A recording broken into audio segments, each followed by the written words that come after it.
Tugas 4 praktikum IPA di SD mengenai uji kandungan karbohidrat dan lemak. Assalamualaikum, jumpa lagi dengan saya Yohana Resi dengan nomor induk mahasiswa 859427153, program studi pendidikan sekolah dasar. Pada video ini saya akan memenuhi tugas 4 mengenai uji makanan. Yang pertama, uji karbohidrat, dan yang kedua, uji lemak. Yang pertama, uji karbohidrat. Tujuan mengetahui kandungan karbohidrat pada beberapa bahan makanan, mengidentifikasi perubahan yang terjadi pada bahan makanan setelah pengujian. Sebelum melakukan praktikum, adapun alat dan bahan yang perlu kita sediakan yaitu larutan betadin, kertas label, alat tulis, lembar pengamatan, margarin, gula pasir, tahu putih, telur rebus, tepung terigu, nasi, pisang, biskuit, apel, dan kentang. Yang pertama, uji lemak. Di sini saya akan memberikan larutan betadin sebanyak 3 tetes pada bahan makanan yang sudah diberi label nama satu persatu hingga selesai.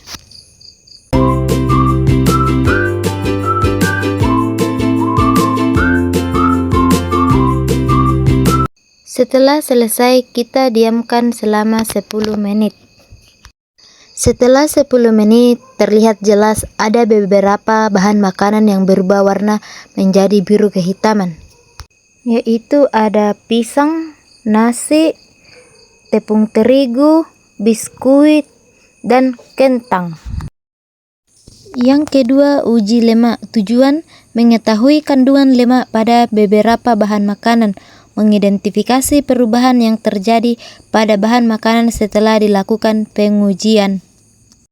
Sebelum melakukan praktikum, adapun dan alat dan bahan yang perlu kita sediakan yaitu alat tulis, lembar pengamatan, kertas coklat, wortel, pepaya, singkong, margarin, santan, susu, daun seledri, minyak goreng, air, sendok, kacang tanah, kemiri, dan jagung.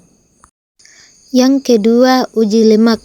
Langkah pertama yang saya lakukan yaitu membuat perbandingan antara air dan minyak goreng dengan cara mengoleskan air dan minyak pada kertas coklat yang sudah diberi nama.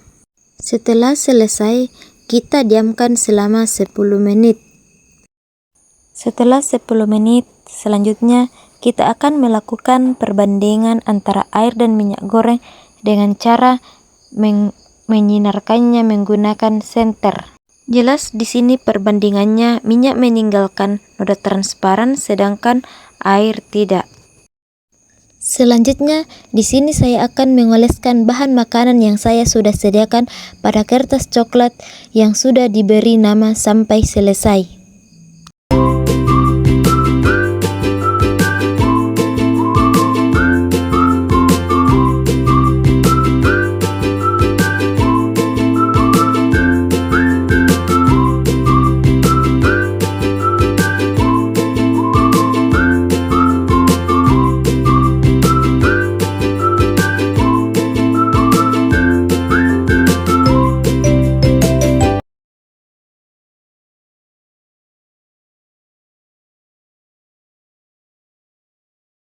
Setelah 10 menit saya diamkan, saya akan melanjutkan melakukan perbandingan satu persatu hingga selesai.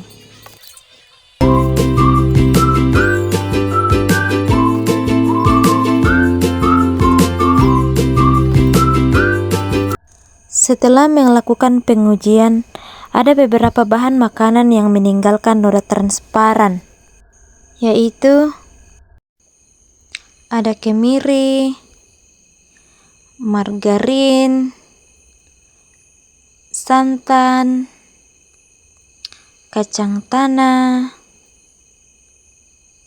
susu,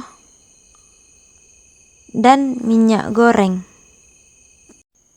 Dari hasil pengamatan uji karbohidrat dan lemak dapat disimpulkan bahwa nasi, biskuit, tepung terigu, pisang, dan kentang merupakan bahan makanan yang mengandung karbohidrat sebagai sumber makanan bagi tubuh. Sementara itu, minyak goreng, santan, susu, margarin, kemiri, dan kacang tanah mengandung lemak yang berfungsi sebagai cadangan energi. Dalam pengujian makanan, larutan betadin dapat digunakan untuk menguji kandungan karbohidrat pada makanan, sedangkan kertas coklat juga dapat digunakan untuk menguji kandungan lemak pada makanan karena lemak akan meninggalkan bekas noda transparan.